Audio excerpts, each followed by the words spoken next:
Faden is Joe Rogan. I'll be Ben Shapiro. So listen. So this is why. All right. So I'm going to talk. I'm going to talk a million miles an hour, and then you'll never get a chance to say anything. But I'll say things very confidently. Better.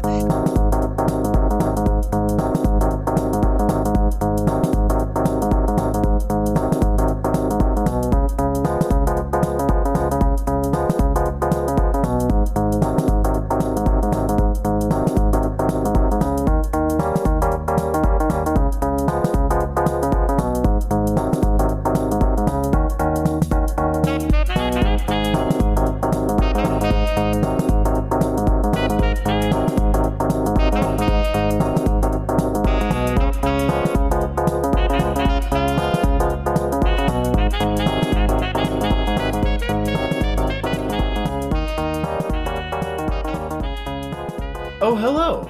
I didn't see you come in there. Come, sit, right next to the fire. I have a seat just for you. Hey, cool. FDR's here, everyone. Fireside chat time. As you heard, that is Dale Flashpoint, my co-host of On Net Radio, a monthly game club podcast. And over there in the corner is the voice actor extraordinaire, Jake McCaskill. Oh, he's whittling something. Here? Yeah, what are you whittling over there? Oh, I'm just whittling. It's a secret. It's a secret. Well, Faden Delano Roosevelt, it's great to be welcomed by you. Oh, you know me. I'm bringing the New Deal to games. The game's New Deal? Yes. I want to ask you about something. Jake, what's a game you've been playing this month? Or games?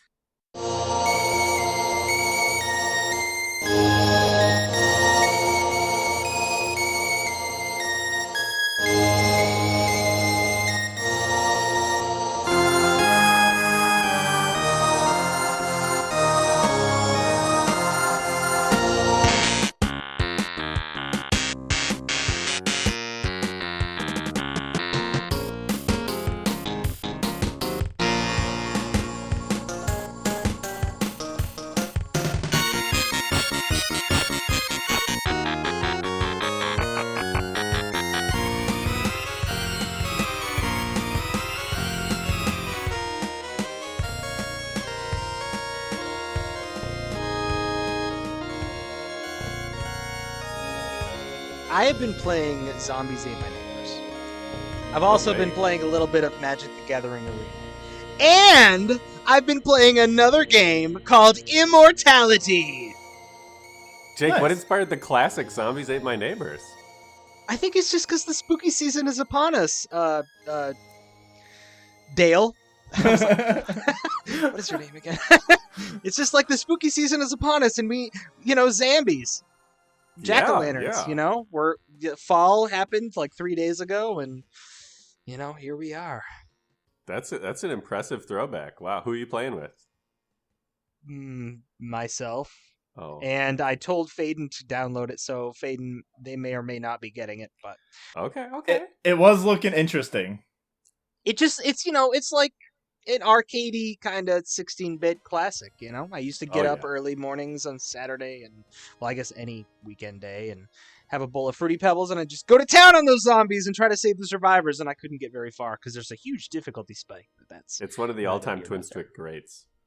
Really is it a twin-stick shooter? It is, yeah.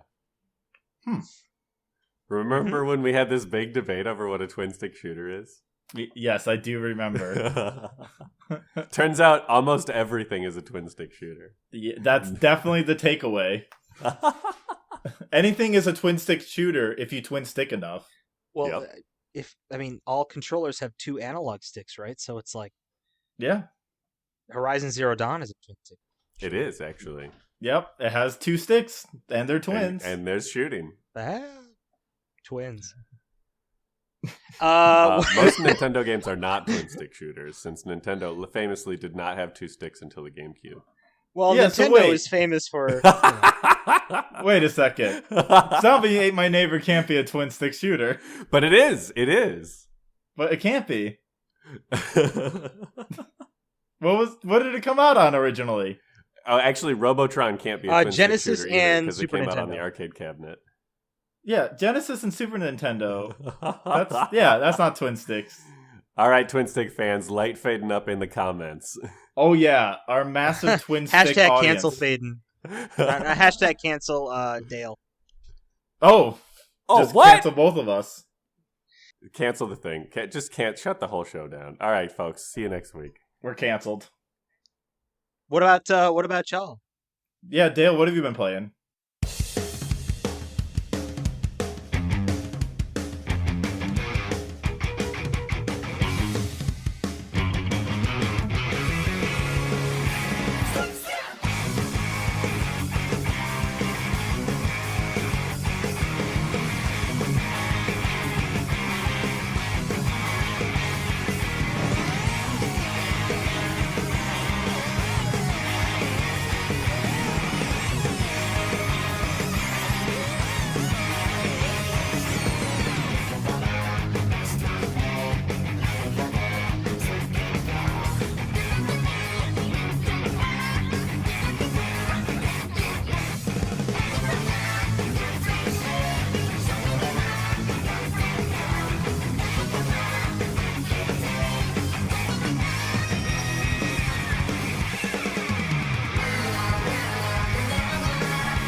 I actually played a bunch of games that weren't the game we played for this month.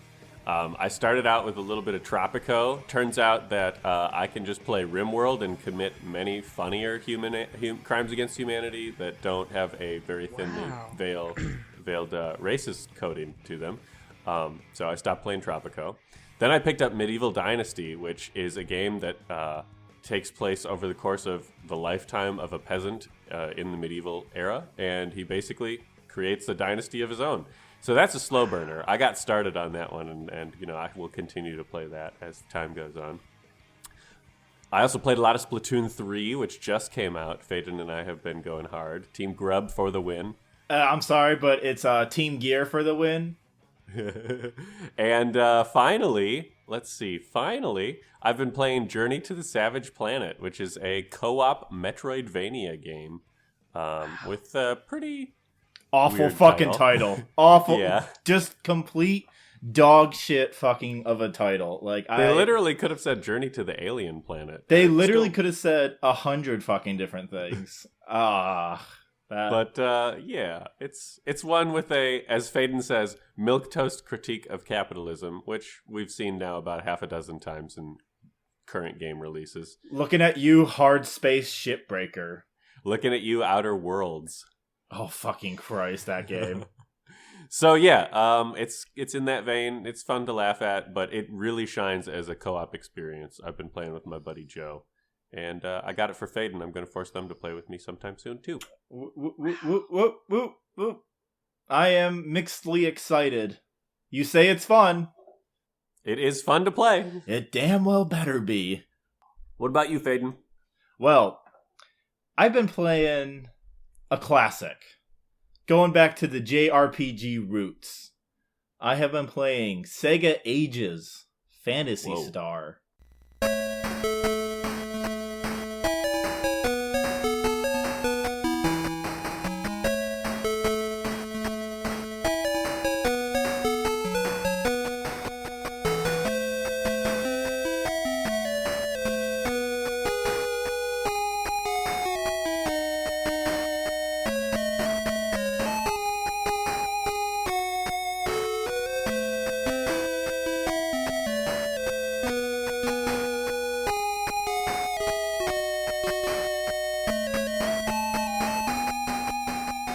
Whoa.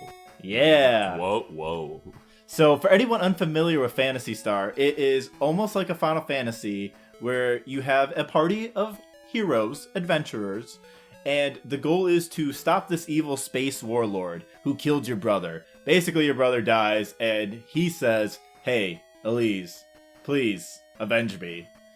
And she picks up his sword and says, "Alright, motherfucker, I will." And so I'm going on a quest to avenge him and murdering the shit out of anyone who stands in my way. Nice. The combat is fun. It's classic take turns. The graphics, it's a first-person view, so you don't actually see your characters do attack damage, but you only see the enemy. And there'll be one enemy sprite, but it can designate like 5 different enemies. I can just have one giant fly show up, but there's actually 5 of them. Oh. It's fascinating that way from that perspective, where I'm seeing like the adventure. I feel like I'm more a part of it as opposed to watching people do stuff. Definitely. Dungeon crawling is also really fun because it's in first person. Oh, so that's like those old school D&D modules that were ported to computers and Super Nintendos. Exactly. Like every single, there's like a square. It's a grid map. Every square, you're just going down a hallway, and it has very geometrical box shapes. But it's really cool because you'll turn a corner and then all of a sudden an enemy appears and you go straight into combat. So it kind of adds some tension to the dungeon crawling. It also reminds me of the Microsoft screensavers, where they would have the maze and you're just kind of going down the maze. Oh, yeah. Nice. So I like that a lot. Thankfully, I read the instruction manual because there are ways to get caught and stuck in the game with no way out. Just completely fucked your save. Your heroes essentially end their journey trapped. Because you can fall in pits. Oh. But I have the flute, and the flute lets me get out of any dungeon. So that helps. Oh, good. Oh, like an escape rope. Yep, I just beat Medusa with a mirror shield. I gave one of my guys a laser gun. The laser gun is cool because it's one of the only weapons that can attack all enemies, as opposed to just a singular enemy. You also don't get to choose the enemy you want to attack. It's random. So you better hope that your character is attacking the character with 2 HP as opposed to 80. Uh-huh. Oh. And that can get stressful. I got ambushed by 3 giant war elephants. Whoa. Yeah. It's a lot of war elephants. It was a lot of war elephants, and they gave me a treasure chest. I opened the treasure chest, and it exploded on me. Holy shit. Almost killed my party. This game sounds way more interesting than the Phantasy Star game I played on the 3DS in high school. Rather, regular DS, because 3DS wasn't out yet. Okay. What was it? Just a normal RPG, like turn-based? Yeah, it was like a real-time action RPG. Twin-stick shooter, actually. Oh my god. The DS had 1 stick. But yeah, it was an ARPG. And it was attractive to me because you could play as robots. I like robots. Robots are cool. I did play one thing real brief I want to hit. I played the demo for Harvestella, which is Final Fantasy meets Stardew Valley. Highly recommend anyone who's interested in either to try the demo. Oh, I played Rune Factory. Yeah, maybe it's like Rune Factory. I've never played it. Either way, you get to be a non-binary farmer, and I think that's just neat. Yeah. I think we should move on, though, to our most recent twin-stick experience. I did use both sticks playing this game. Yeah. I don't know why I used the other one. It didn't do anything. But I did. I did use it. Well, I think we should get into our Immortality talk. What do you two think? I have a question. Sure. What happened to Marissa Marcel?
What happened to Marissa Marcel? Now, before we answer that very important question, we like to do something here we call the elevator pitch, where we pretend to try to pitch the game as if we're in the elevator with some sort of big wig. Let's pretend you're pitching this game to Matthew McConaughey. And Jake, I think I'd like you to do the 30-second summary, being our guest at all. Oh my god. Oh, yeah. Okay. All right. On the count of go, you're going to go, all right? Oh, that was 30 God. minutes. That would have been funnier. Long monologue. You just do the podcast yourself. All right. Okay. 3, 2, 1, go. All right. So oh my god, I do not know how to do this. Oh my god, I don't know how to do this. How do you explain this game in 30 seconds?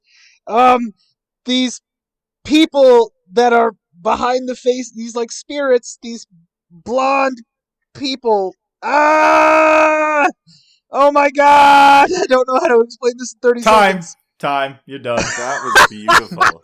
I feel like that's a pretty good explanation, too. Well, I'm sold. Here's $1 million. You know what? I actually have some notes. Run it for 9 seasons. I don't know if actors love being pitched to opening with a famous quote from one of their movies. It's just a soft impersonation of them. You said Matthew McConaughey. You know, you're pitching to, not pitching as. Yeah. You're pitching to him. So Immortality, huh? A game by Half Mermaid and Sam Barlow. Half Mermaid is Sam Barlow, isn't it? I did a little research. Yeah, it is and it isn't. There's some other developers and producers that are a part of Half Mermaid that helped him make this game. I mean, good for them. He had to, I just might as well say they had to have a full film crew. And in IMDb, each and every single one of these movies is listed as an individual movie. Fuck yes. So that's pretty sick. Ambrosio, Minsky, 2 of everything. And so what we have is another game from the creator of Telling Lies, a game we played earlier this year, me and Jake did at least, which if none of you have listened to it, you should go back and listen to it. Probably a good primer. Essentially a spiritual prequel to this. I would say successor, right? I mean, prequel would imply this is somehow before Telling Lies, but they're not even in the same universe. Oh, I guess so, yeah. I mean, they take time. Well, that's what I mean, is they're not in the same universe, but they're very similar in like style. But I would say that the time period of Telling Lies would be after this whole game. So I guess. Well, we can set up the setting. Technically, Immortality takes place in the year of whenever you're playing this game. So the premise of this game is there is this woman named Marissa Marcel, and she has gone missing along with 3 of her movie sets she was filming, Ambrosio, Minsky, and 2 of everything. The premise is that Half Mermaid themselves have created a digital archive for us to explore. They found all the negatives of the film, and now we're using a moviola to explore each clip. And all of this is live action. So that's the amazing part about all of this. The actors are just completely on point and going through these movies. And I just want to ask you both, what were your thoughts on what this game would be when you started it? Dale? My guess was very accurate. I thought the game would be a very cool love letter to film with the themes of trying to immortalize yourself in artwork. So Jake, what were your impressions of this game when you first started playing? Oh, that's a good question. So when I first started playing, I was kind of, I don't know if I was lost. I didn't get the point at first. And to be honest, I kind of feel like I had to play through the whole game to even start to get like an understanding of what it was. So I felt like beating the game was getting through like all 3 movies and like the timeline. at least getting like a starting point to that, that would have been like maybe 25% of my experience, like with the game overall. Because when I started to go back through the clips, I mean, the first time I figured out what was behind what I had originally seen, my heart stopped. I was like, "What is this?" And it was an entirely new perspective of what was going on. I was like, "Why?" It was like, I'm just trying to think of like a good analogy. It was just, it's like one of those things where there's it's like when you watch a movie with a plot twist at the end. But then, so like you go through the whole movie and your understanding of the movie is one thing, and then there's a plot twist at the end, but then you have to watch from the beginning again, and your perspective on each beat in the movie that you're watching is completely different because of the plot twist that you've already experienced. And every time you go through a scene that you've already been through, it's like, wait, that means something else. Like there's some subliminal messaging there. It's like an onion. It's just like layers upon layer, or like an ogre or a cake. It's just layers. You know what I mean? Yeah, it's like watching Shrek for the first time, and then you get the plot twist that Fiona is actually also a Shrek. And so she's also a Shrek. Yeah, that changes the complete perspective of the entire movie from the jump. First shot. You know what's hilarious? Is that's like an actually good. That's actually a totally fair, real comparison that like you can joke about, but it's an actually like accurate thing to say. Someone would have gone with the much more obvious Sixth Sense, but I was thinking that, but yeah. Okay, so Immortality is the Shrek sense. The sixth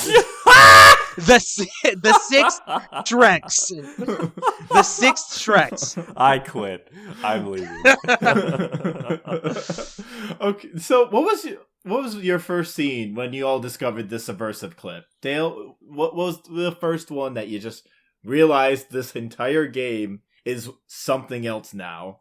Okay, so the first one where I noticed something was the clip where we see Amy walking Marissa's character into the room where the dress is, and oh yeah, check this all out. Yep, you're on his budget. You got the blah blah blahs now, and Marissa looks at the dress, and she like, or was it that one? It was one where anyway, It didn't click right away, but I did notice something when I was rewinding. I was like, "What? There's a little stutter there. What was that?" But I didn't go back to investigate it. Right. And then one of the last clips in Two of Everything, where Maria is singing to a crowd of people in a bar after it's all over with, and she's like, "I'm going to play this song. You probably know it, but it's a different version."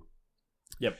She does all her folksy rendition of Two of Everything, which we'll need to talk about that song. Yeah, we will. That song is a song. Double meanings all the way, every time, everything. Two meanings, one might say. Wow, Two of Everything. So I rewound that, and that's one of the best. I noticed that one was much more stark because the shot of Maria is just a very close up on her face, and so the subliminal clip was also very close up, and I saw it for sure, and the music changed, and I was like, whoa, okay, what? And I will admit that all throughout the game, I never fucking figured out how to lock it in. I struggled so hard to lock in those subliminal clips. I would just be like, why? Scrubbing back and forth. I can't get it. Why? But I finally got it, and that is a very moving cover of the song Candy Says by Lou Reed, which is a song from the 70s about a transgender woman who just is singing about her life. And the cover is done by just, I forget who it is. I looked up briefly, but it is a modern British singer. She was one of the first transgender women to win a British music award of some repute. And this cover is iPhone really or Alphin or something. Man, I can't remember her name. It's a Starts bunch with of an A. consonants. One Yeah. A and a bunch of consonants. Yeah. And we're very American. Sorry. Yeah, we can't handle the consonants. Yeah, so you got the Candy Says song, which is just so brilliantly done because it's really about, like, not really about, you said what it was about, but it's about her not feeling right in her body. Yeah. And that there is something greater out there for her. And it's such a beautiful song, especially taken in context of what the person in all these subversive clips wants out of life. I have a question. Yeah. So all through our discussion, you've been saying subversive and not subliminal. Is there a reason for that? The official term is subversive. Just because it subverts our expectations of the... I don't know. That's what it just says on all the achievements. Okay. Yeah. I mean, you can't deny it does subvert your expectations. It does. It does. Although I do think subliminal is synonymous with what's going on, but Yeah. Jake, what was your first scene where you got your first subversive clip? The first time I was subversed was when I was going back through the clips just to kind of watch, and this was pretty near. So this was at like the 25% mark of my experience. I had gotten I think I'd gotten the credits. I don't remember. No, I hadn't. No. Not yet. This was the second to last clip that I saw before I got the credits. So the first one was I was just going through the clips and I was clicking on things trying to find new clips that I hadn't seen yet. And I got to one, and it was Marissa laying on the bed. I think she was naked, but the covers of the bed were like covering her chest, and I think Ambrosio like was talking to her and then walked away, and her eyes were closed and she was laying on the bed, and I just let the clip play. And then what I was going to do was I was going to go back to the beginning and watch through it just to see if I missed any like little things. But I was like, she's just laying on the bed, nothing's happening, whatever. So I was looking at my phone. Oh no, I'm sorry. The clip finished, and I hit that rewind button, and I looked down at my phone, and I looked up, and it was paused, and it was a different person in the exact same position, and I was like, what?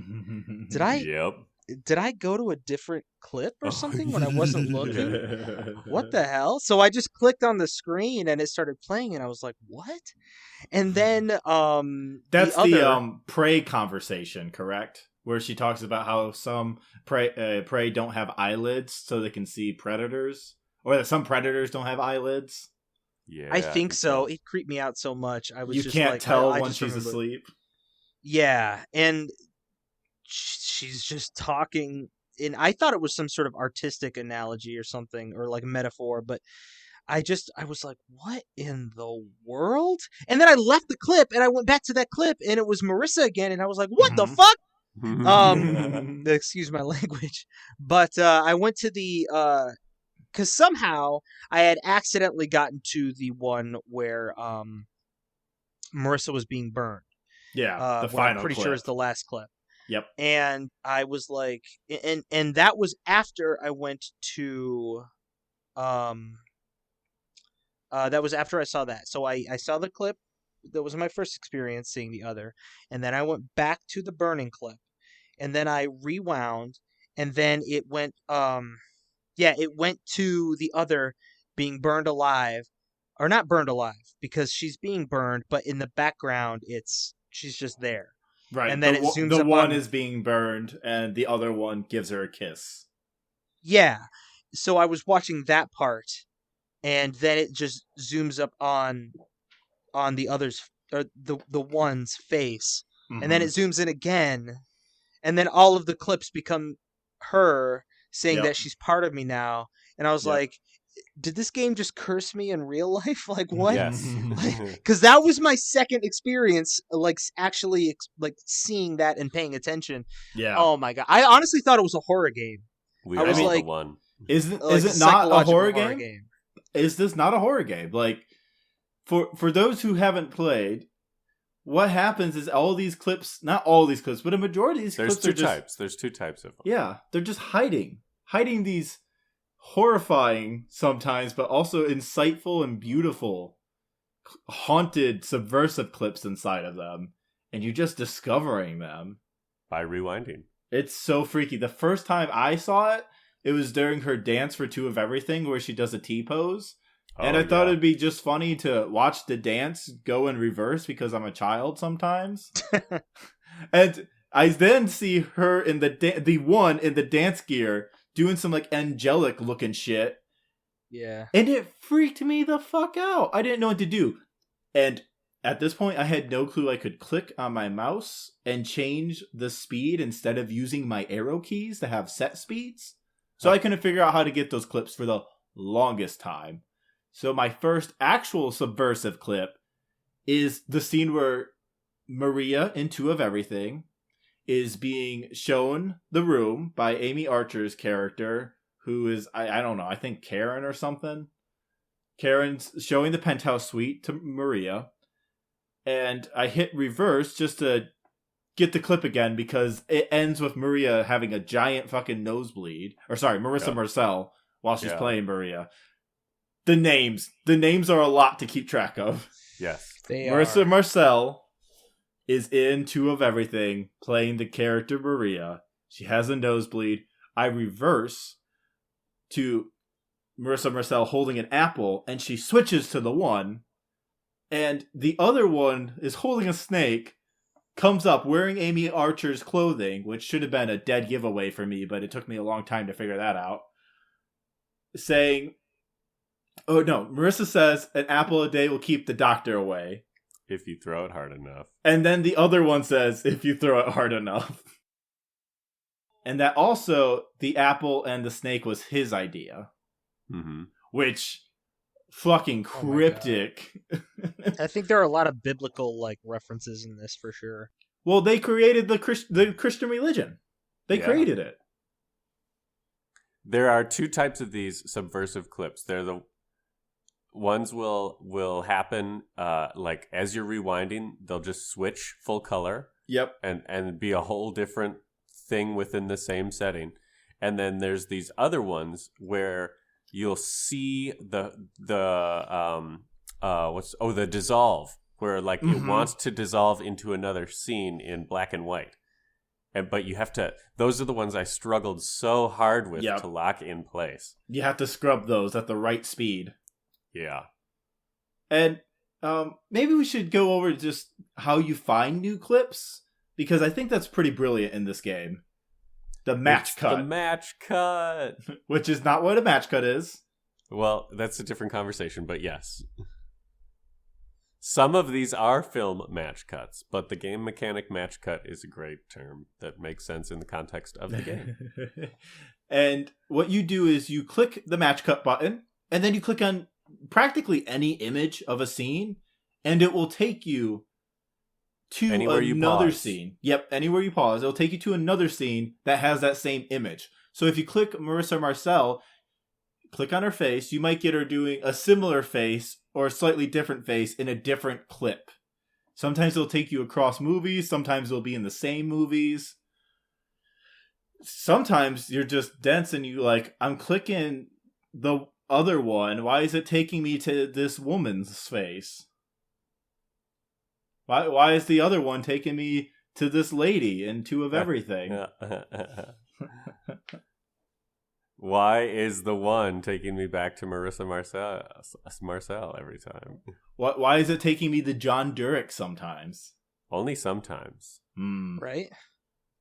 So, I wonder how we should do this. Do you all want to go into the story and kind of break out a timeline of what we think happened? Well, didn't I cover everything in my 30-second recap? Yeah, you did. You did a great job, but I think we can clarify, you know? Let's move on to listener questions. No. But I think we can clarify that excellent 30-second pitch. There are 3 films here. Yep. One takes place in the 60s. Yep. It's the Christian sexploitation film filmed by a Weinstein type. A Weinstein type, but like a Hitchcock type. No. Don't you smear Hitchcock. This is more, if anything, this is like a Roger Corman type. I'm sorry, you've seen Psycho, yes? Yeah. You've seen Rear Window. No, I haven't seen... We had a conversation that neither of us have seen any Hitchcock films. I've seen The Birds, and that's it. I've seen The Birds. Right. I've seen Rope. Oh, okay. Which, great movie. Is that where Rope attacks people? Well, Anyway, it's where they use a rope to murder someone, and it's some Nietzschean Ubermensch sort of movie. Ubermensch. Okay, so Ambrosio's the first film. And when does it take place? It takes place in the late 60s. Yeah, 69. The movie or Nice. the filming of the movie? The filming of the movie. The movie is important. based off an 18th century novel. Yeah, so maybe the 1760s, but I just feel like that's important. Well, 18th century is the 1800s, right? No, the 18th century is the 1700s. God, the that's always the fun. The centuries are a 20th year century is the behind. 1900s. Oh, Or no, this- the centuries are a year ahead, yeah. I'm sorry, are you one of the others, Faden? Oh. So then we got the next movie, Minsky. Busted. We got the next movie, Minsky, which is a noir style film. I don't know noir if style, it's noir. It's okay. like- Hold on. It's a little 100% post. noir. It's post noir with like some. It's neo noir. I guess that one makes more sense, but it's definitely not like noir. Right. But it's very sexy, very hot, very experimental. Especially for that time with intention to be experimental. Yeah. It's like if Chinatown had a baby with frickin' I don't know, Lou Reed and Andy Warhol. Yeah. And then the last movie, which takes place 29-ish years later in 1999. Yep. Two of Everything, which is a thriller, right? Thriller, I would say, for sure. Yeah. About a celebrity whose stunt double gets intertwined in some horrendous what-doings with a rich, wealthy white guy. Honestly, I would watch that movie. Like, I would watch that movie. That movie sounds totally interesting to me. I would watch Minsky for sure. I would also Minsky watch looks Ambrosio. awesome. Minsky looks... Ambrosio looks silly. You know, I think that's a good time. Like, what movies would we watch of the three? Yeah. Like, what movies would we watch? Oh. Yeah. I would honestly be least interested in Two of Everything, to be frank. I feel like if I was told its description, I'd be like, that sounds alright. Minsky... See, I feel like I'd be bored by Ambrosio. I feel like I would be interested in Minsky, but I just feel like Two of Everything has that, like... I just like the idea of, like, the dual... It reminds me a lot of that one Christopher Nolan. I think it's Christopher Nolan? I think it's called The Prestige. Tenet. No, not Tenet. The Dark Knight Rises, that one. Okay. Yes. The Prestige is what, yeah, that's the Magicians. Minsky's with the just twin. like The Dark Knight Rises. Minsky is the Joker. Yeah. I would watch Minsky out of all of them, but if someone were to pitch Ambrosio to me, they would have to tell me that the movie has some all-time banger lines. My favorite scene... Yeah, what are your favorites? Oh, my favorite scene is when Rosaria, the character that Marissa Marcel is playing, is trying to convince Ambrosio, the celibate, honorable, most holiest of holy men priest, to fuck her. Because to fuck her would save her life. But she does it in a way where she plays coy, kind of in a sense of, no, you mustn't give your holiness to me. You cannot become impure. I will die and go to heaven and then meet you there eventually. But she is a temptress, so he eventually gives in. And she goes, oh, Ambrosio, my Ambrosio, fuck me before I die. And Ambrosio's perfect response, I will fuck you into heaven. Yeah. Oh, Lord. Yeah, that's pretty good. It's perfect. It's so wild. And even when they cut the camera, because the great thing about this game is the camera keeps rolling after they say cut. Yeah. Someone asks, can Marissa say fuck? And it's great. Because can she? Why not? She can say whatever she wants. Yeah, the lady can say what she wants. Oh, this game is so much more than it seems on the surface level. Okay, let's start talking about timelines, about the one and the other one. These otherworldly art vampires. So maybe we should talk about the interview that describes exactly kind of what they are. They cannot be killed. You say that, but I don't think that they talk about what they are. No, you say that, but yeah. Okay, but it's kind of, it gives the clearest detail. It's more like elements of the things. I guess it's like part of what they are. I would argue that the interview gives more evidence that they're vampires because it specifically says fireworks. Right. So crucifixion doesn't work, which is important. We'll come back to that one. Drowning doesn't work. Drowning doesn't work. And this is the one telling this Johnny Carson type. There's a lot of great nods to Hollywood culture. I'm a bit of a pop culture nut, so it was fun to go through all of this. These creatures are described as kind of like humanity, but a different, almost like a mountain snow revitalizing itself. But as time has gone on, there has been less of them.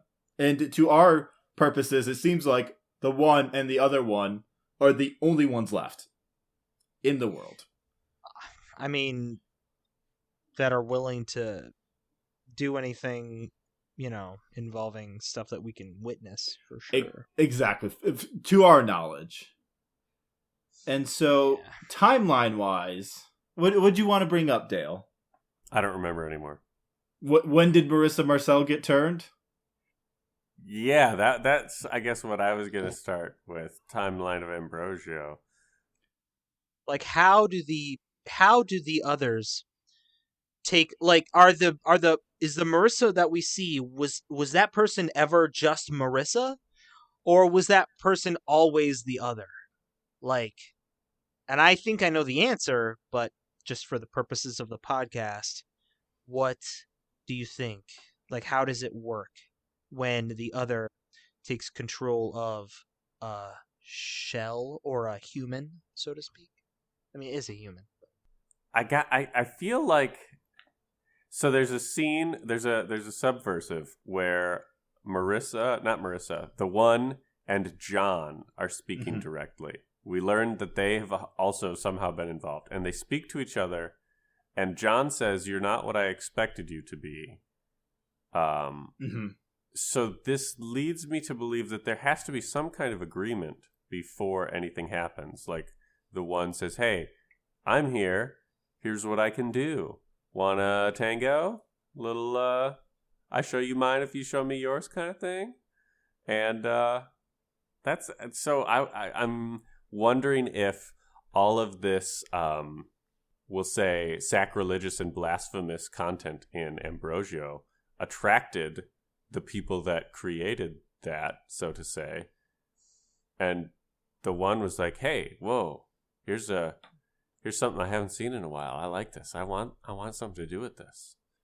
And this is something that I think is interesting about the game, is based on what we've seen, everyone can kind of come to their own theory for it, because the game doesn't explicitly tell you the answer. No. Yeah, it's like, you figure it out. Right. It was very much, this is what Telling Lies was. And Her Story, the game before. So, what I got based on the videos I saw is that in World War II, Marissa Marcel was a French woman who was raped by German soldiers. And she was left in a field to die. Oh, I didn't see that clip. And there's a kissing scene between Marissa Marcel and Carl. Yep. An actor who plays the male lead in Minsky. And if you reverse that, you eventually get a clip of the one talking to Marissa Marcel, who is lying in a field and battered. And I got some of the French translated. It's basically Marissa Marcel asking, "What are you?" And then the one saying, "I am immortal." But you reverse that clip again, and it is a black man talking to Marissa Marcel, who now has a giant chunk out of her throat. I think these creatures, these vampires, story vampires, creepy blondes, need to drink the blood, get the essence of the person, because now the one has the memories of Marissa Marcel. And right at the get-go, the moment we saw Marissa Marcel, she was already taken. Really? Yep. This is also kind of corroborated in, there's a clip that shows the Marissa Marcel's audition scene. I never found that one. I looked for that really hard. It's a good one for Ambrosio, and there's a great, if you reverse it, she transforms into the one, indicating that she has been there. That one kind of freaked me out, to be honest. Yeah, I love it when she cuts off. She like takes over the moment. Yeah, she like Arthur Fincher asks her, "How old are you?" And then she just says, "How old are you?" And then brings him out onto the chair and like interviews him, basically being like, "What is your value to this? What do you actually bring?" And all he can come up with is, "I have a beautiful eye. Oh, and I tell dirty limericks." And he tells a really stupid, dirty limerick. And then Marissa Marcel, a.k.a. the one, cuts his dick off. Oh. Yeah. Yep. Great ending to that. Especially its parallels to Minsky, which the character Minsky in the movie gets his dick cut off as some sort of sexual revenge. Minsky's great. Minsky's wild. So I think Marissa Marcel has been turned from the beginning. Or this is like a projection. That's where I'm clear. What do you think they're doing to appear as these humans? What do you mean by doing? Why do they not look like their selves that we see in the subversive clips? Why do they look like the person that they ate? What are they doing to others? That is a freaking great question, because my thing is, like, if Marissa Marcel is a movie star who looks literally exactly the same as she did 30 years prior, that would be strange. Like, I don't care. Like, obviously we know some movie actors that look as good, if not better, than they did 30 years ago. But, like, Marissa Marcel looks literally exactly the same. Mm-hmm. So I'm honestly curious about how that was received in the world. And I wasn't sure if it was something, you know, like we're supposed to just accept it for what it is. Like maybe the people in that world like don't see it that way, you know, but we can, because we're playing the game. Do you know what I mean? But like, that was one thing, probably the only thing that I felt like kind of broke the rules of the game, because it never explained like how they got away with that. Just that one singular element. Well, think about it. Think about the nature of being immortal.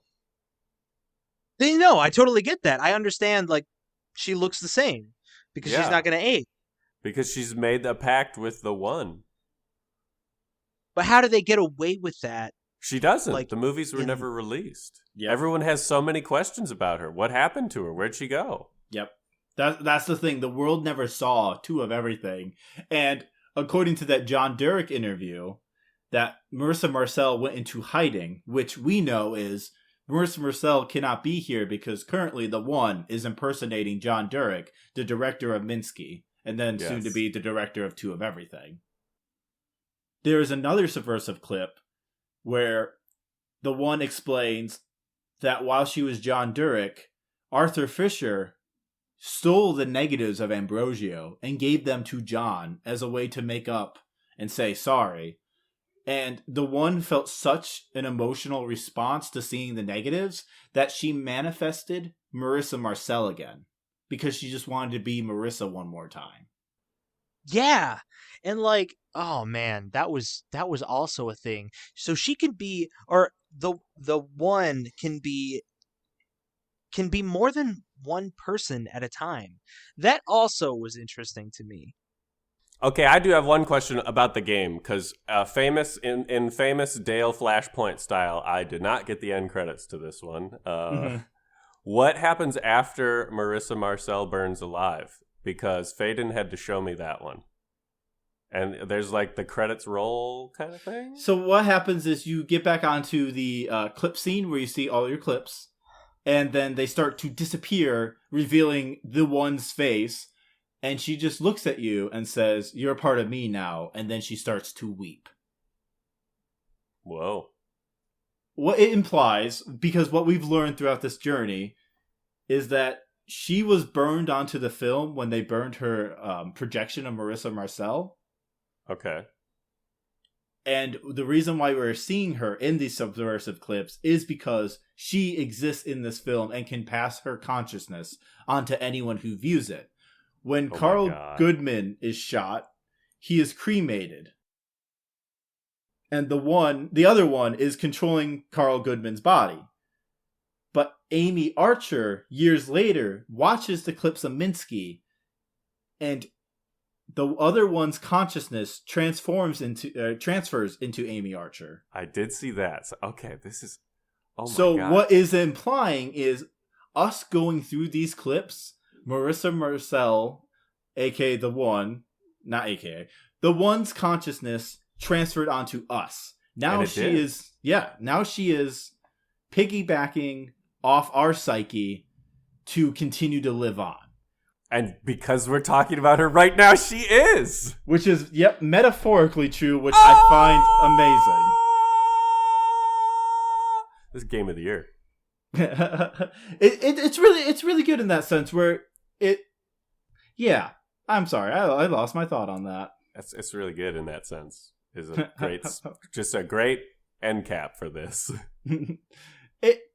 What I find great is that I will never be able to watch a found footage anything to play a horror game of any kind without thinking about immortality in some sense, especially live action games.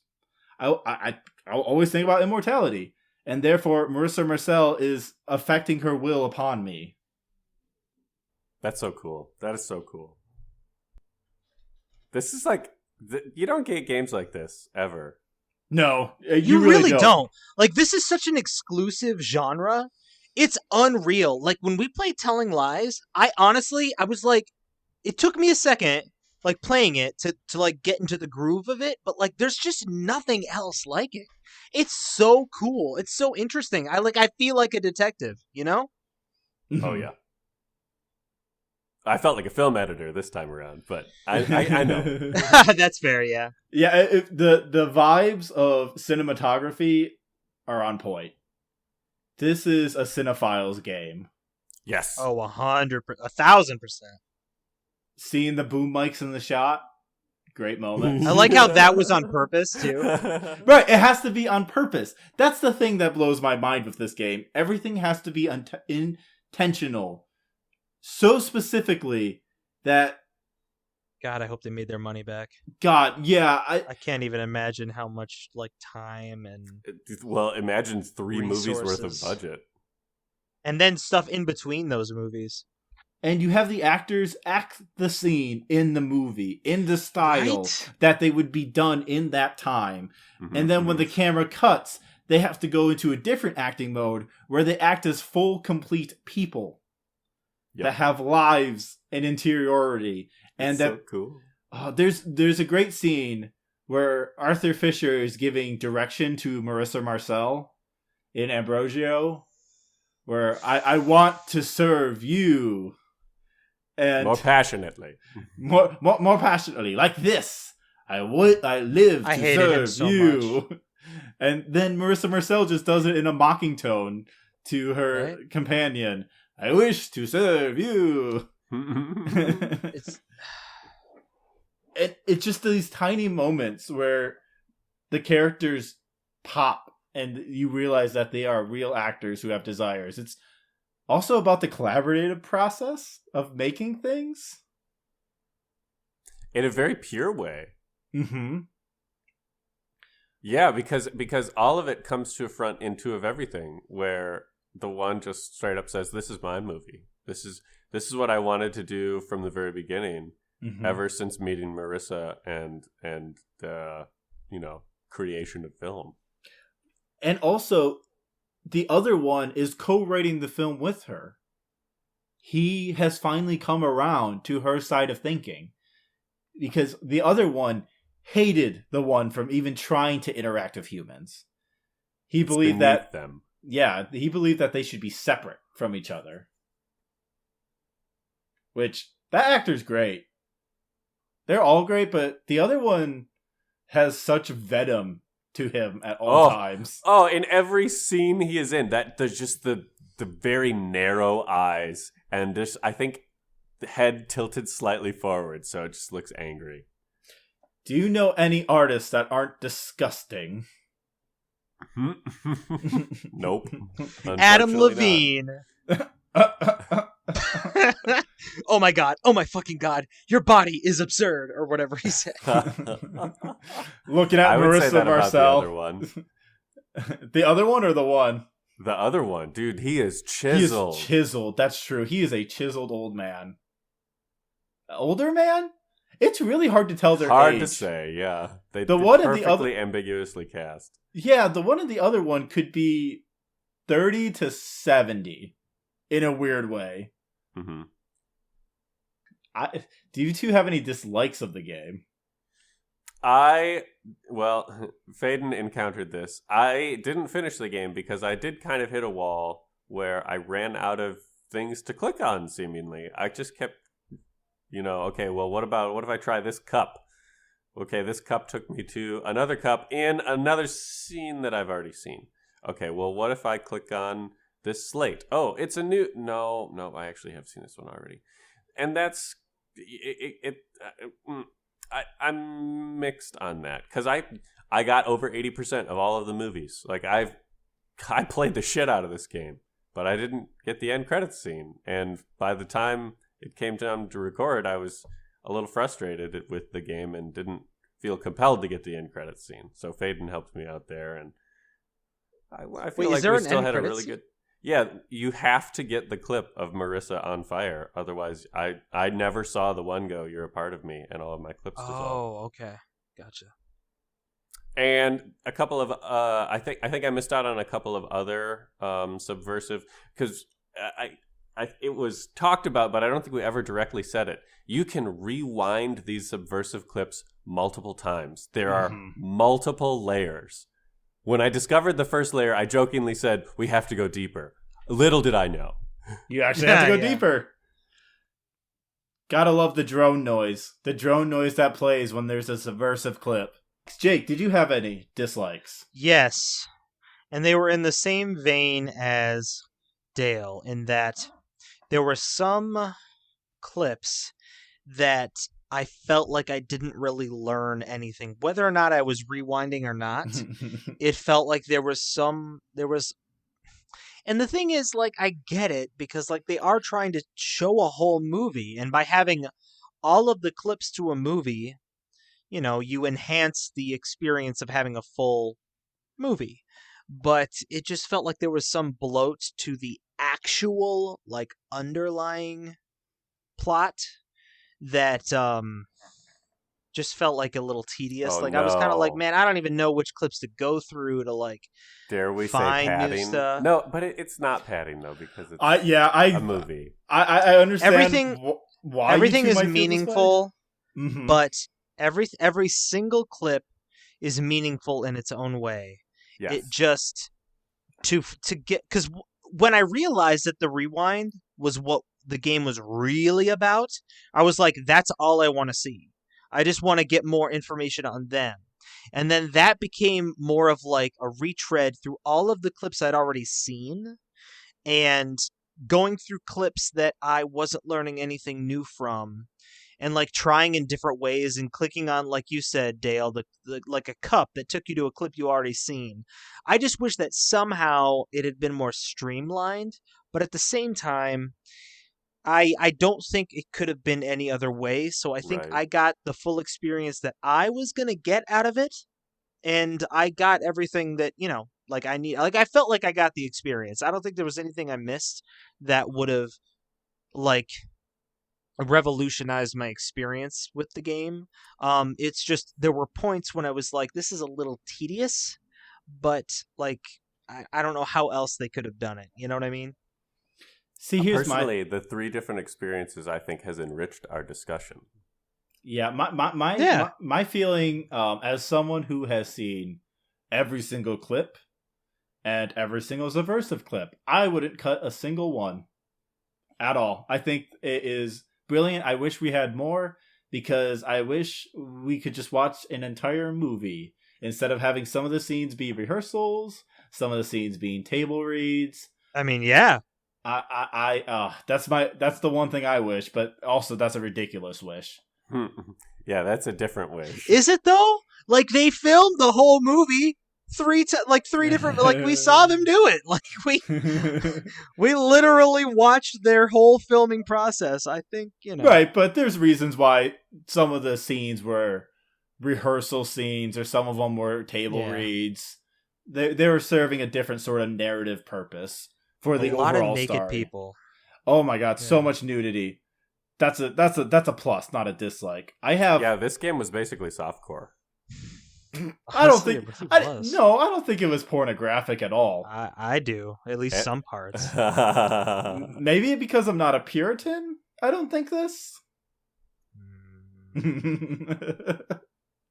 Maybe. I do walking around just butt ass naked all the time. Normal if Faden could call the shots. As Roger says before in that Ambrosia Mr. interview. Rogers? Robert, whatever his name, Robert. He says to the camera in response to, "There's a lot of nudie scenes in this." They all serve the plot. They're all important, and they all serve the plot. I think that's what Faden wanted to say. I mean, yes, I'm also being overdramatic. It was. There is a fundamental question. When you do sexual exploitation as an examination of sexual exploitation, when do you cross that line? Do you go too far where you're just falling into the same traps? Or are you trying to accurately represent a specific era of Hollywood? It's that tightrope we walk. Yeah, and I guess, I would probably agree, honestly, that maybe it went too much sometimes, but it felt more refreshing that this game was unafraid to be sexual in a way that media these days are deathly afraid of. Nobody ever wants to know somebody fucks anymore, especially it has to serve the plot.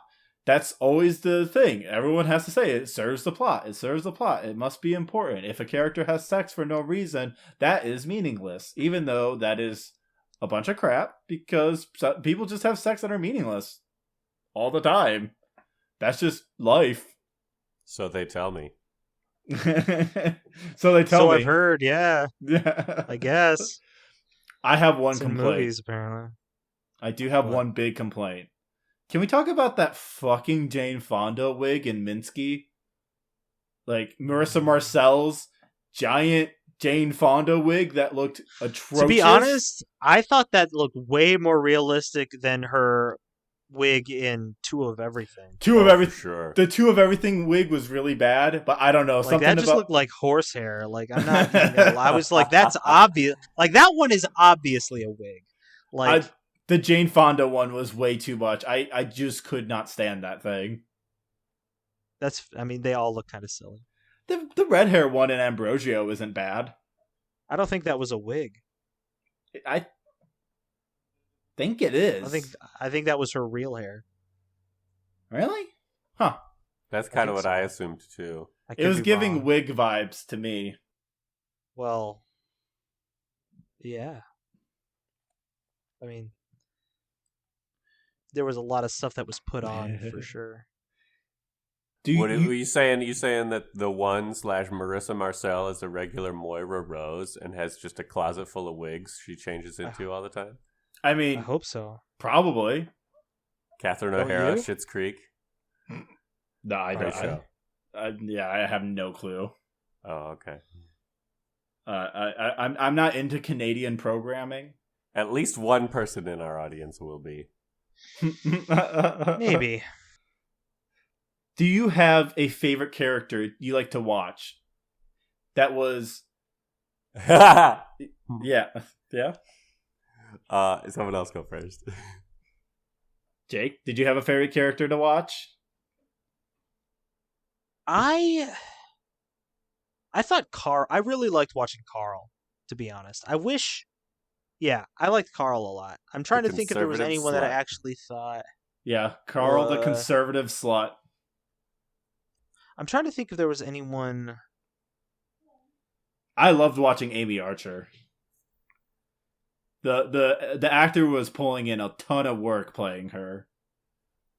I liked watching the second ACs across all of the movies. Oh, yeah? Yeah. I was really happy when there was an achievement for taking all of their pictures. Why'd you like watching them? I'm a real nuts and bolts kind of person. The behind the scenes stuff of film has always really fascinated me. Clapperboards, the best boy, the first AC, second AC, director of photography. That's all. I'm just saying buzzwords at this point, but you get it. But the game explores those roles. That's what's so great about this game. It explores that filmmaking. Yeah, it's so much fun. I love getting the camera rolling and seeing the first AD or second AD move stuff or get an actor in position, take a photo.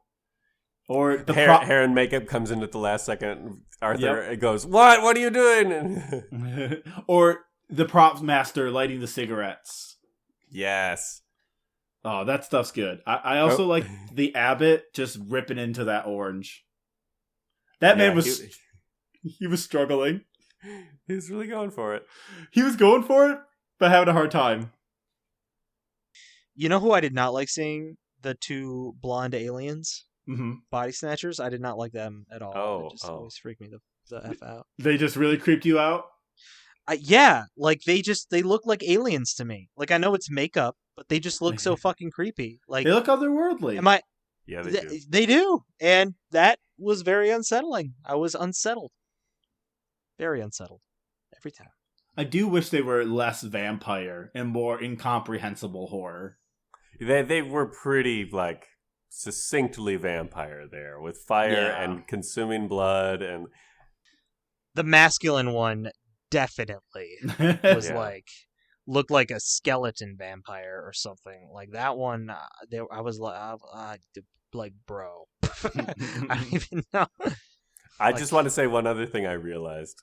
Mm-hmm. The cover of the game is totally spoilers. Oh, is it? Yeah, the cover of the game is fire? a picture of burning Marissa Marcel. That's true. You're right. That's genius, though, isn't it? It's so genius. It's so good. What happened to Marissa Marcel? Well, just look at the cover of the game. She was set up. Okay. Did the one die at the end? No, we are the one. Yeah, she lived through us. She transferred herself onto the film, and those who watch the film take a part of her. Were they good? Were they good guys or bad guys? Who? It's up to you. The one and the other one. I mean, can they even be bound by human law, or should they be because they try to be close to humans? Yes, because this is a story. There have to be protagonists and antagonists. I think they tried their best. I don't think they did. I think they gave zero fucks about anyone but themselves. The one shoots the other one in the freaking heart, and the other one is like, you chose them, and the one is like, no, bitch, I chose me. Literally. Like, I'm pretty sure they were not good entities. That's just my opinion, and I think that speaks to the variety of experiences, all of the audience members are going to have playing this game, and I think that's a good thing. All of that information notwithstanding, they still tried their best. They also did make up in Two of Everything, where they were working together. Yeah. Yeah, Bygones. like Mr. and Mrs. Smith. Yeah. Pitt and Angelina Jolie. Well, he found the secret to a different kind of immortality. The kind that... What was that? Well, the living inside the film. And not destroying the host that they want, but possessing them. Yeah. Because if they did the same method, where they have to destroy the host, then we would be dead. Right. Aren't you happy that that's not what they did, Jake? Yeah, are you happy they didn't kill us? I just wish that artists weren't so fucking self-absorbed. You know what I mean? It's interesting. Does the game think that? Yes, I think they do. Well, actually, I'll say this: I don't know if the game thinks it, but the game provides evidence of it. Well, did you get the conversation of the interview in Minsky? there's a part where Franny, the character, the lead in Minsky, she's being interrogated by the police. If you reverse that clip, the one gets into a conversation that all of human conflict boils down to the law versus artists. And that people are in one of those two camps. That is really pretentious. That is like shockingly pretentious. That being said, this game does not take a stance on whether artists are pretentious. Well, that's the thing. Artists are pretentious. It goes into an explanation that the law seeks to bend people to their will and to destroy. Artists want to heal and create. And so Jedi and Sith. And court underage girls. Well, that's the thing though. Is everyone we're seeing in this an artist or are they law? Is Arthur Fincher law or an artist? Well, he's an asshole. He's law because he tries to force Marissa Marcel to become this model that he desires. He's not about creation. He's about destruction and dominance. Isn't that just sort of an artistic interpretation, though? I mean, because to him, he's like, I've got a beautiful eye. Right. Like, he's an artist, you know? But he's not. Only an artist would say something like that. Only an artist deals in absolutes. I will film what I must. No, but I think the game does take a stance saying true artists seek to create things. They don't seek to destroy things. And what the one is struggling with is that dichotomy, to be the law or to be an artist. And I don't know really what she chooses in the end, right? I don't think she does either, because she's conflicted about the fact that she gets to live on through us. That maybe this is her being the law in order to create art. And well, I was just going to say, what if, because she does, as Marissa Marcel, burn herself. Mm-hmm. What if when she's saying she's part of us, it isn't necessarily saying that she, like, her spirit is in us, but that she has made an effect on us through us, watching the clips in the world of the game. So what? Because my interpretation of her getting burned was that she was tired of going through the process over and over again. I honestly thought that she was basically killing herself to, end her life cycle because she wasn't satisfied. That was just the impression. That was my interpretation of her burning herself as Marissa Marcel, because she said that burning was the only way that you could kill, and so that's that they could get killed. Right. So that was my interpretation. There is a scene where Marissa Marcel is in Two of Everything doing a drink, and she has head bleeding, and she passes out. Yes. You reverse that clip, and she tells the other one that I want to die the way you died. I think she does explain also in another Two of Everything clip that the movie is not going exactly the way she wants. It's supposed to be a story about her life and how she lives, but it's not working again. Just like the story of Christianity that the two worked on, it's not going the way she wants it to go. And so maybe this is just another out to try again in a different form. So you're saying that they just stopped at the third, but really, like, they could have kept making more and more movies? Well, I wrote a piece about Immortality. She wrote a piece about Immortality. Wait, who wrote a piece about Immortality? The one, because of the way she has influenced me, I thus created a piece of art that she is now a part of. It's both a metaphorical and a textual sort of thing happening. Whoa. Many layers. Right. This game is about layers. Like an Shrek. ogre. God damn it. Was there any last scenes we wanted to call out before we get into questions? Any last thoughts? I really want to shout out all the close-up shots from Minsky that used the tiny clothespin clapperboard. That was really cute. I fucking love those. Yeah, that was awesome. I would say play this game if you want to experience something like you've never experienced before. But I would also say you need to give it time because you're not going to really experience this game until you pretty much get through all 3 of the movies. Yeah, definitely give it time, and try not to let yourself get frustrated. I would say Telling Lies is a better first one. Like, I would say Telling Lies is a good precursor to this one because it's less ambiguous. You know what I mean? Like, that is true. It's the same mechanics, but it's similar. It's just more streamlined. Yeah. I guess the mechanics lead to less ambiguous things. Faden, did you ever play? Not Faden. Dale, did you ever play? Did you ever play Telling Lies? No, I've not gotten around to it yet. There are too many games. It's shorter. I would say it's a lot shorter, like, to get the whole thing than this was, because you don't have to play through everything. I mean, you probably will, at least some of the clips, but I don't think you have to. Like, you won't play through the whole game again. Yeah. It would just be like you're just kind of finding installed. More answers. I should try it out. Play it. What? It's on Game Pass. Yeah, I think. Yeah. I guess my last thought would be, I think this is the perfect synthesis of what Sam Barlow has been working on with her story and Telling Lies. I think this is actually a great one to play first, though. If you listen to this entire conversation, I mean, maybe you'll get something out of it by playing it. You might get a lot, actually, because you know what to expect. And we cannot possibly touch on all the aspects of this game. No, True. I feel like if I hadn't played this game and I listened to this, I would not know what the fuck was going on. Because, what's a primordial storyteller? Primordial storytellers, artistic vampires, and invasion of the body snatchers. Look, I think is the one was Jesus. She was crucified. She fell asleep for a while. 3 days later, she walked out of the cavern. She is Jesus. Yeah.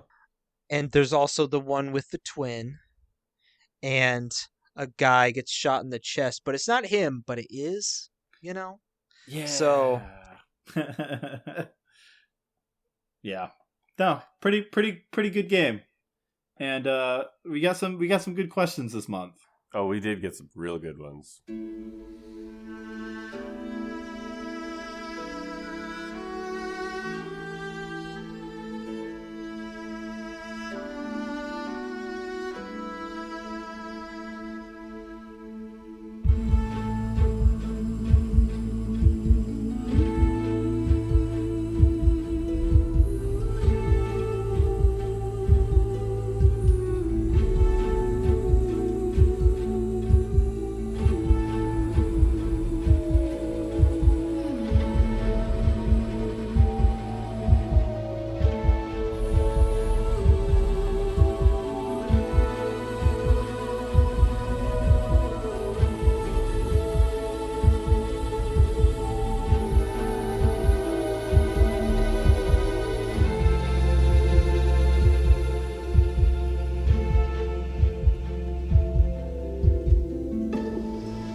First set of questions come from Immundi. How do you think this game compares to Annapurna's previous games? Which, am I just now learning this is an Annapurna game? Who's Annapurna? It is a publishing company. Is it? Yes.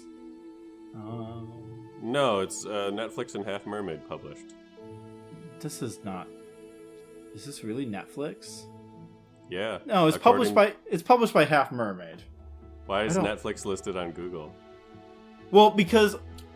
Okay, so what's going to be happening is with your Netflix subscription, you will be able to play this game. Whoa, that's fun. Really? So they are publishing it for Netflix specifically. For Android and iOS, yeah. Yep. Nice. But, Good for Sam Barlow. Get that Netflix money. So, Immundi asking a wrong question right off the bat. Great. Right off the bat. It's okay, though. I get the vein. This, if somebody told me this was Annapurna published, I would believe it. They seem like they'd make these types of games. Is the story or acting superior, or do they compare equally? Yeah. Yeah? Mm-hmm. I mean, I would say that they're the same. It really comes together, both the acting and the story. They're like, I just don't think that there's a difference in caliber. I think that everyone was great in, at least in Telling Lies, and I mean, I never played her story, but in Telling Lies, I think that all of the actors were great, and this one, I think they were also all great. Maybe this one had a few moments to shine more than Telling Lies, but I don't think that takes away from, the value or the level of talent. Whose performance was the best in the game? The second AC.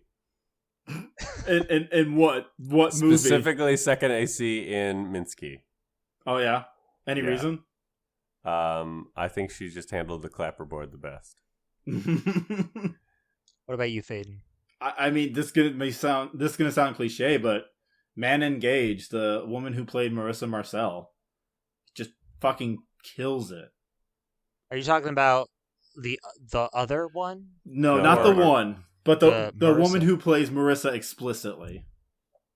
Because she's also has to act as if she's the one, too, at the same time. She's basically doing 3 different performances in every scene. Woo! I never thought about it like that. That's wow. Robert, the actor that played Robert, was a perfect asshole. Oh, I thought. Jake? The one. Oh, yeah. I just felt like I just felt like they were like the perfect. The thing is, like, they play this timeless character, but I also feel like I would definitely run into them in New York City. Like, I just feel, I just totally. The one could probably be the face of God. Yeah. Carlotta Mullen. Yeah. No, she was absolutely amazing. We made a joke, Faden, that it was like when you're in the background, but you still get all the sex scenes. Because they really did. Yeah. She's just having a time. She fucking got it, like, the whole time. She was with everybody. Like, literally everybody. Oh, yeah. Poor Carl.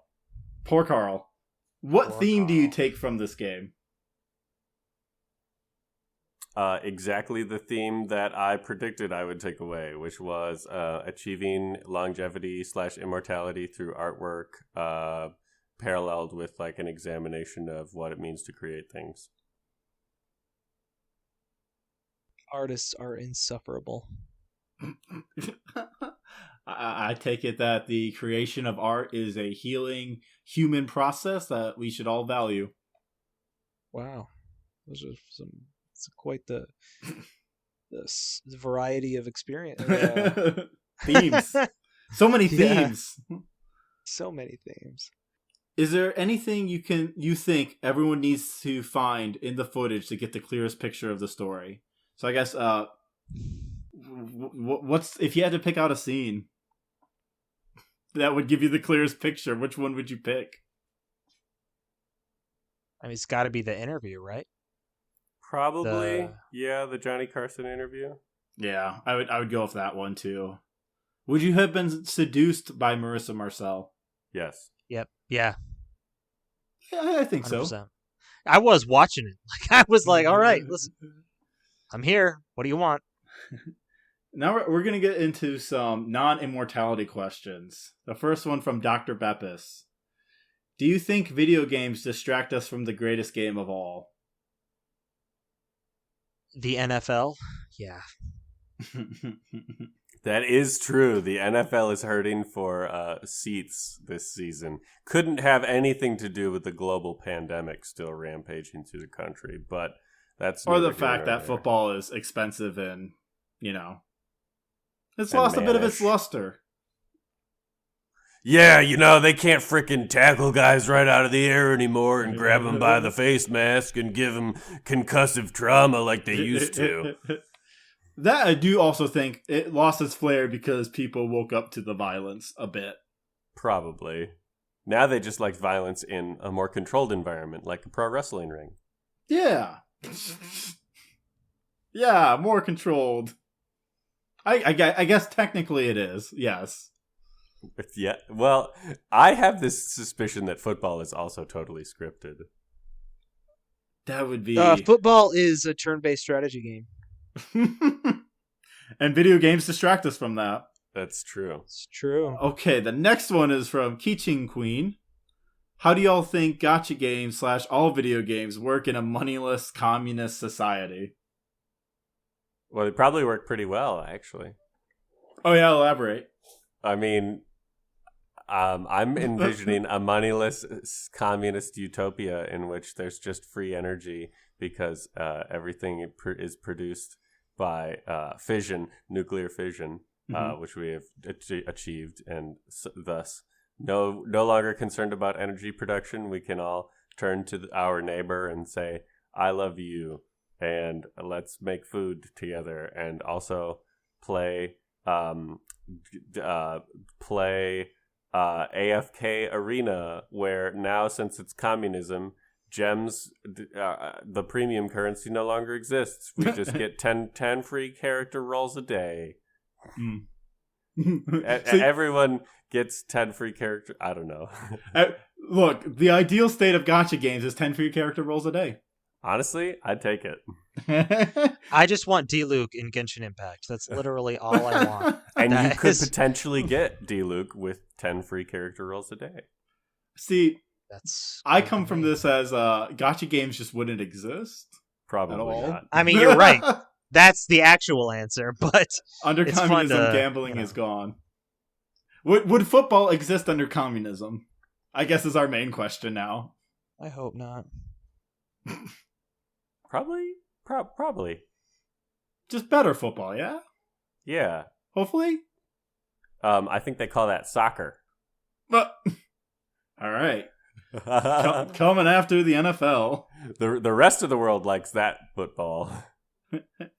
And our last question, the Traveler wants to know if we have discussed the Rockstar leak on any of our media. No, we haven't. Thank you for asking. So the Rockstar leak. Oh, are we going to? Jake, do you want to explain what happened? I genuinely don't know. Wait, do you really not? So I'm assuming if the words Rockstar and leak are in the same sentence, the internet now knows more about Grand Theft Auto 6 than it did prior to this leak. Can I safely assume that? Yeah. Wow, okay.